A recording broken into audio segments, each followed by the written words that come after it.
Welcome to Read Between the Lines, a book podcast. I am your host, Molly Southgate. Today I'm interviewing Clare Whitfield.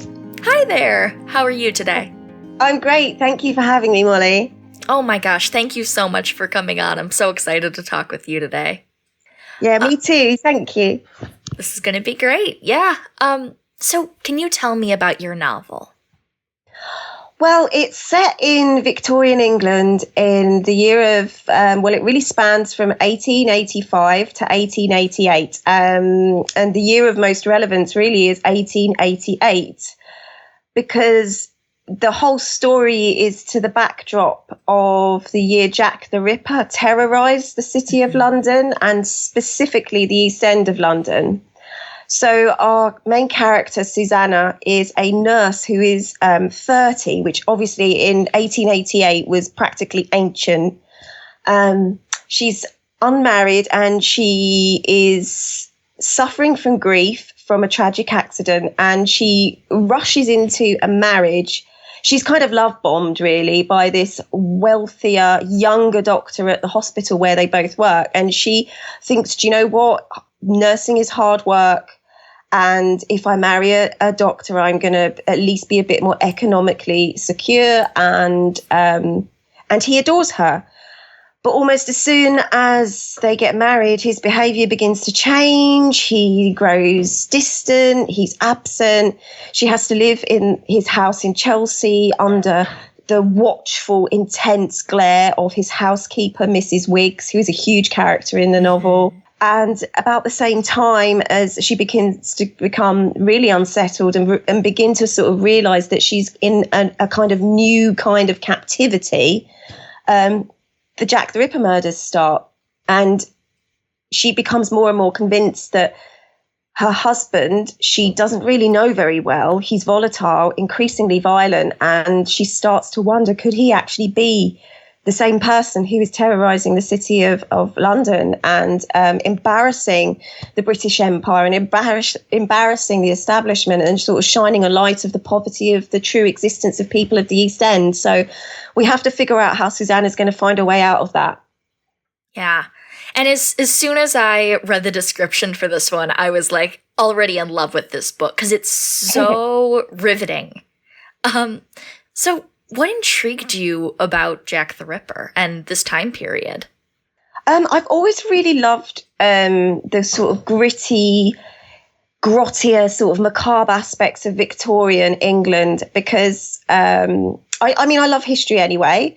A lot of writers do. We love reading about the truth and fiction. And I love that era because it's such an era that is...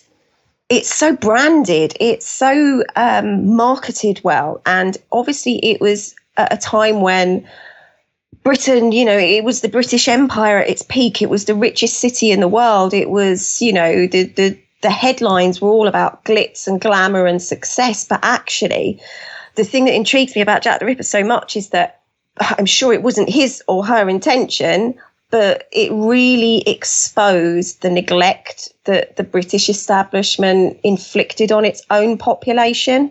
Mm. And Jack the Ripper, he's not the first serial killer, and there were plenty of other sort of violent murderers at the time. But I think it's the way he's still unknown, and it had such an effect on, the culture, and it had such an effect on exposing the truth, rather than the sort of branded sort of marketing strategy that I suppose the establishment wanted to sort of impress upon the world. That's what intrigues me.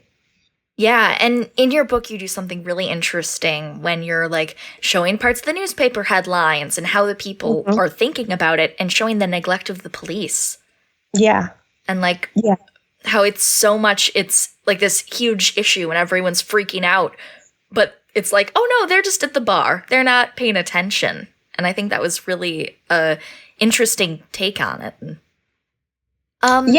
It was I think one of the things I loved learning about the period was the way that everyone had their sort of political agendas. So the police had their own political agenda. You've got the papers who have their own agenda. Then you've got the actual government having, they're all kind of warring each other. And in the midst of this, the people they're meant to be serving are kind of falling through the cracks a bit.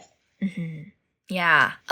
So how did you go about creating a character who you knew in the end would be the killer, and like having that set up and still having the character feel human? I suppose I didn't really think about it like that. I didn't think about defining them by this act, which is, like this terrible act that we all sort of think, oh my God, could I do it? Could I even have the capability of doing it? Even in self-defense, you don't know. I just didn't really think about that. I suppose I just thought about the setup, if you like, what possibly could happen to a person and what kind of person could they be that would lead up to that part, if that makes sense. Mm-hmm. Yeah, definitely. So still touching on like your characters, which character was the most fun to write? Which one was the hardest?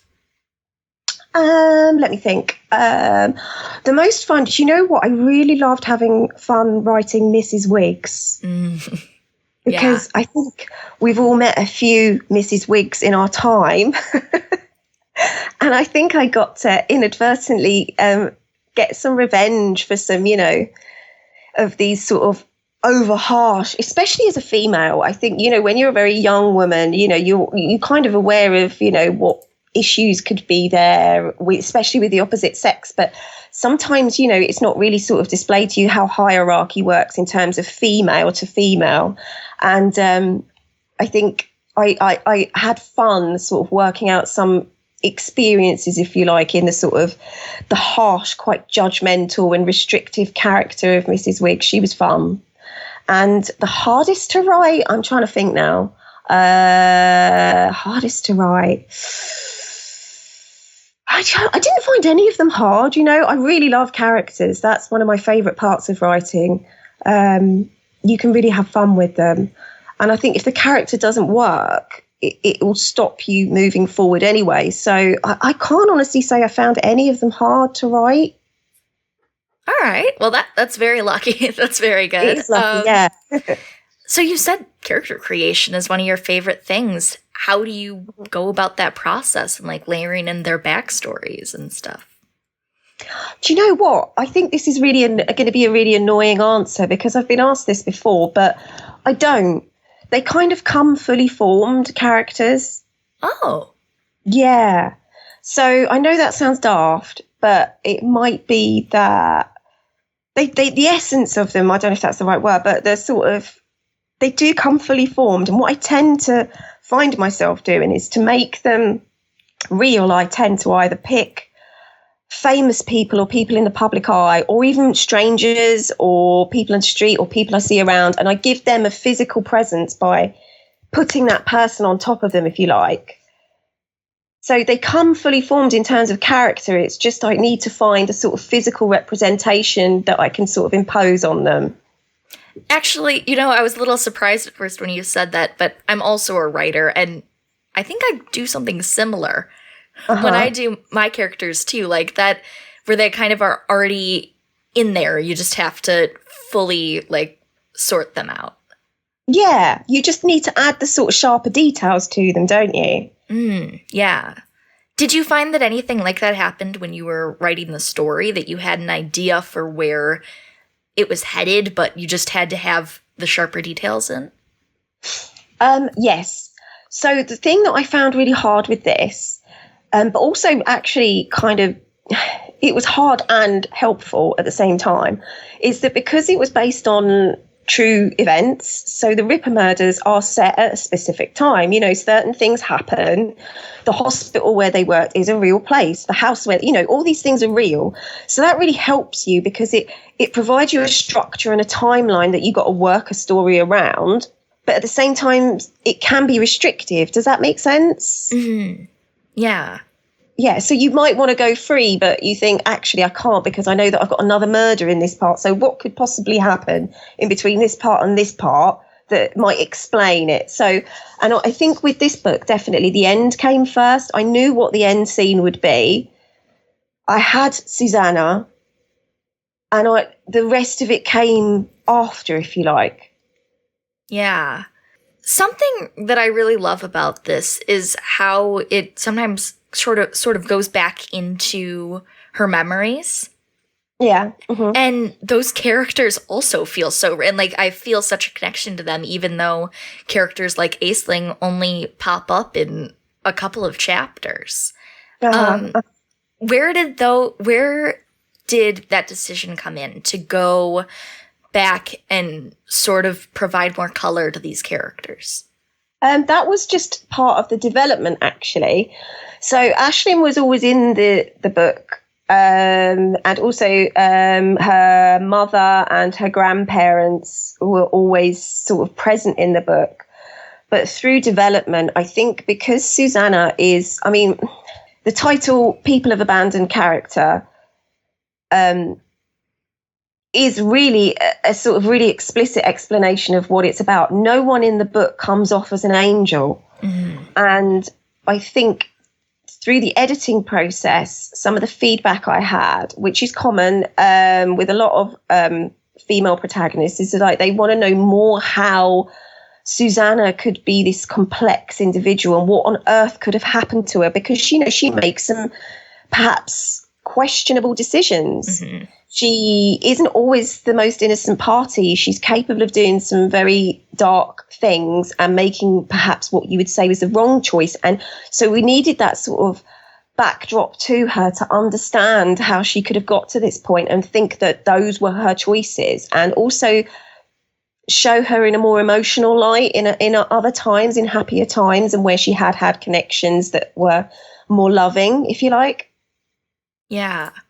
Can you speak on, like, any tips or anything just about your process for writing morally gray characters like Susannah? It's tough, Mm-hmm. It's okay. You can take your time. We edit, too, so it's all right. Yeah, good. I think... do you know what? It's really hard because I kind of, and this is going to sound really cliched, so forgive me, but I like to sort of fall in love with my characters. And I get it. I think even when you fall in love with the bad people in your book, it allows you to give them an extra edge or an extra sense of development because they get more developed. Yeah. If that makes sense. So you get to add more nuance to them. And sometimes the nuance can be in the dialogue. It might not be, because you get to write a person's view, it was first person, I could really explore the inner sort of complexities and confusion of Susannah. And that, I think that helps to make her more complex and more understandable and forgivable, if that makes sense. Oh, definitely. Yeah, because I've been reading it. I'm not quite to the end yet. I'm right at the climax, so things are still unfolding for me. But where I am, we already know about some of Susannah's more interesting choices. Yeah. And I still am feeling full sympathy for her in most of the situations and, like, still understanding where she's coming from. Good. That's great, because, that's one of the things we kind of like stumbled across, really, is that one of the reasons I was driven annoyingly to write is because as a child, I was really frustrated. I remember being given Enid Blyton books. Mm-hmm. I don't know if you have Enid Blyton or you know of Enid Blyton. Oh, I've read her stuff. Yeah. Yeah. And it's a real sort of, controversial answer is that I didn't like them. I enjoyed it. I think it was the famous 5 I was given by my parents. Oh, I don't know that one. I can't remember. But either way, I was really, really, really annoyed by the fact that the boys got to have all the adventures and the girls always had to stay back and like make tea and sandwiches and stuff like that. And it sort of inflamed me so much that I was like, I want And when I grew up, I became, or got older, and you read more books, you become very aware that the female characters, not now so much, but female characters are always held to a lot higher standard in terms of complexity and, you know, judged by their decisions. And guys got to be these flawed, complex beasts, yet were still human. And that's something I really wanted to sort of pursue and make my character really complex and flawed, you know, like a normal human being. She just happened to be female. And I totally see what you mean too about how, like, it in especially like books and stuff, and not as much now, but how the men can be more complex and make more flawed choices. That's how we get things like the Mary Sue and like some of these archetypes, because of the different standards that even fictional women are held to. Oh, 100%. Like even some of the early sort of versions of my book, you know, some of the feedback from people before I got a book publishing deal was that really like it, but she's just quite, you know, she's a bit unlikable. And I hear that that's quite a common piece of feedback for a lot of female writers who write female complex characters, that there's still this fear about, you know, the overwhelming most important thing for the female character to be has to be likable. And you think, wow, that's, you know, really? Yeah. And the thing is, she doesn't have to be likable, but she does have to be understandable. Yeah. Which she is. And like, which is the mark of a good story. Like being able to still find not necessarily pieces of yourself in all the characters, but still being able to relate to them. And like, I've read plenty of books with both male and female leads that were just like totally like plain toast. Like there was nothing there. So do you like to have every mystery set up, or do you prefer to discover things as you write? I would say that since, you know, I'm such a sort of inexperienced novelist, if you like, it's a bit like learning to drive. When I first learned to drive, I couldn't have the radio on, and it was like some white knuckle ride because I needed to be concentrating and I needed to know where I was going. So I'm only on my second book. I'm writing my second book now, and I'm still I try to be a lot freer. But I still need to know a sense of where I'm heading, really. I'm one of those guys. I need to sort of plan out what I'm doing. Now, often what happens is once I get in it, I completely change my mind and end up going off in a different direction. But yeah, I'm definitely I don't feel as if I can just do stuff off the hoof. Yeah. Do you think that in the future you're going to be more comfortable with that kind of thing? Or do you prefer to stay keeping it outlined? I think a bit of both. I would say in my immediate sort of answer to your question would be say yes. That would be great, because then I'd just sit down and not agonize and beat myself up and do spreadsheets and maps and endless things that change. And if it's anything like my driving now, you know, the music's on. And, you know, when you drive somewhere and you're like, how did I get here? Oh, yeah. You go on autopilot. I am a safe driver, don't worry. But well, that's good. Yeah, honestly, I do look.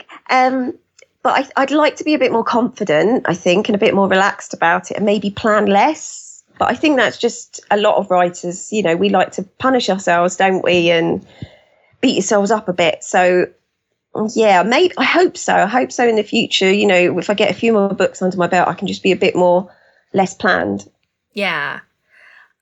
So do you think that in the future you would write in this time period again, or go back to these characters ever?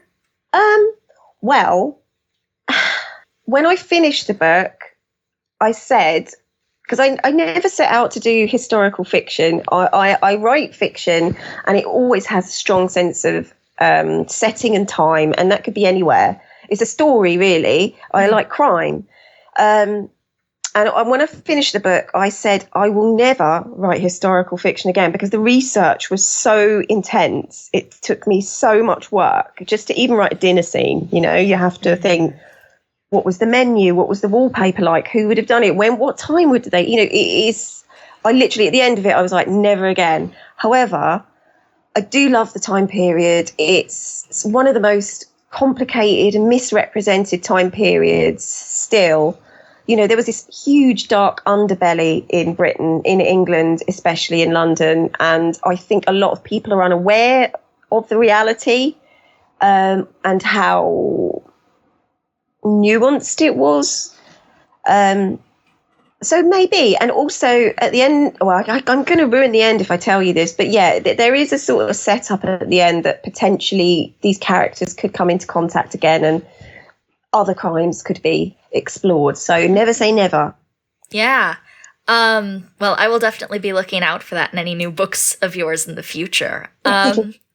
Yeah, I was thinking about that while I was reading it, because I've heard about a lot of authors who write historical fiction, and even like the turns of phrase that are used, like every little detail. Did you what sort of research did you go into for that sort of thing? So books, obviously, I read a lot of books, historical books. I mean, one of the things that's really great about this time period is there's a lot of literature on this time period. You know, you're not really searching hard for it, but it was finding the right type of book. So I took a lot of time to research about the underbelly of London, the sort of dark and sinister side of the criminal side of London, and then about the poverty of the East End. And I took a lot of time. So I even looked at things like census histories and statistics and people who'd written academic papers. I steered away from fiction books, obviously.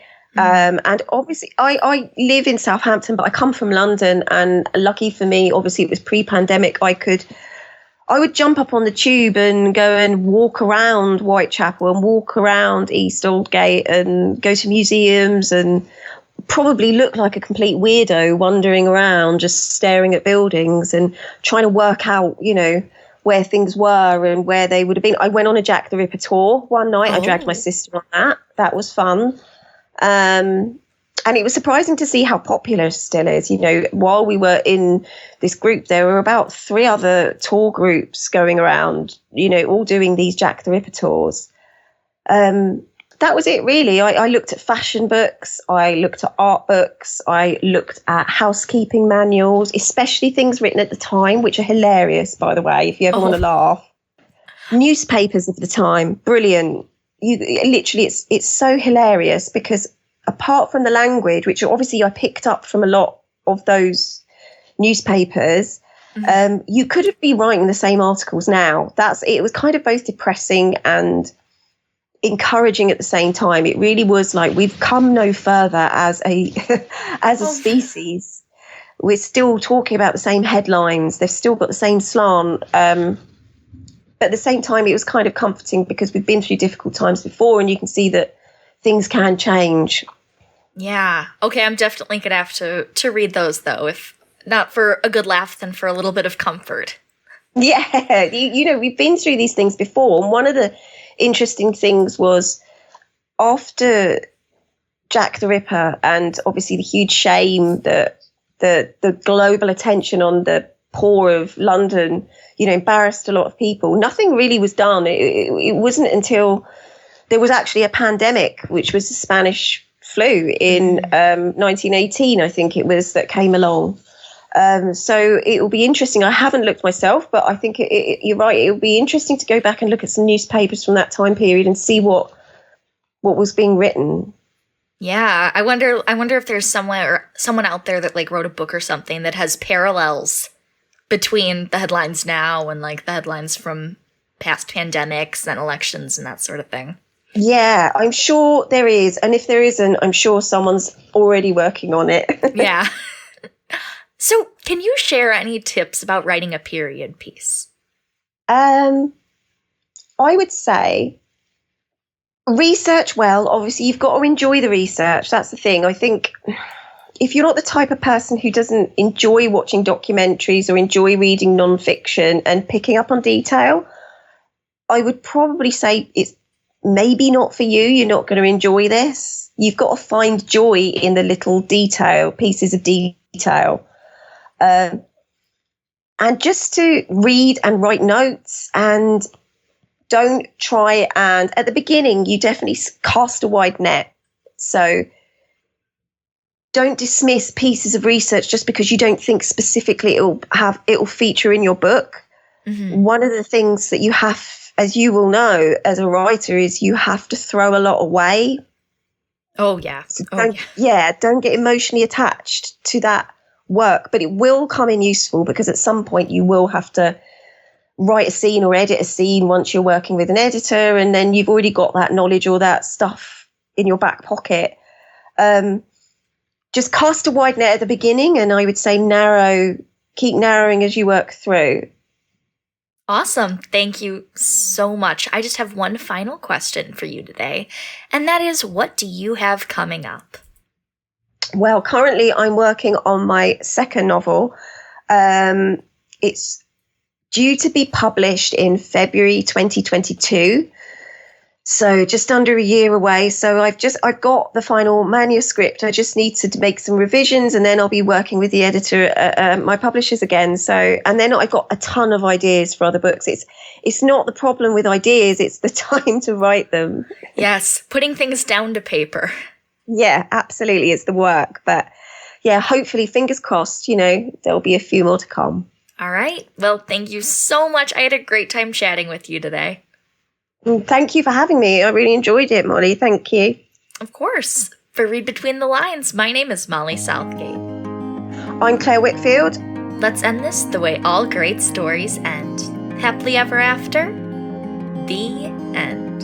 The end. Thank you for listening to Read Between the Lines, a book podcast. This episode is hosted by Molly Southgate. It is edited by Rob Southgate and produced by Southgate Media Group. You can get in touch with the show at readbetweenthelines@gmail.com, or you can send us a voicemail at 708-887-9473. That was 708-887-9473. You can also find us on Instagram at Read Between the Lines Podcast. Thank you so much for listening.